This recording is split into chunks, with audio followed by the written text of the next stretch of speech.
Cari fratelli e sorelle, mentre ci avviamo a concludere questa celebrazione, Dragi bratje in sestre, ko se približujemo k koncu tega obhajanja, želim pozdraviti in zahvaliti se vsem vam, ki ste se ga udeležili, predvsem misionarkam in misionarjem ljubezni, ki so duhovna družina Matere Terezije.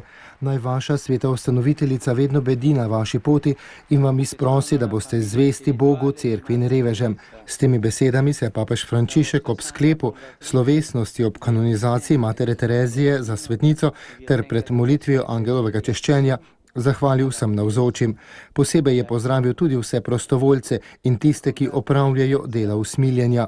Izročil jih je v varstvo Matere Terezije.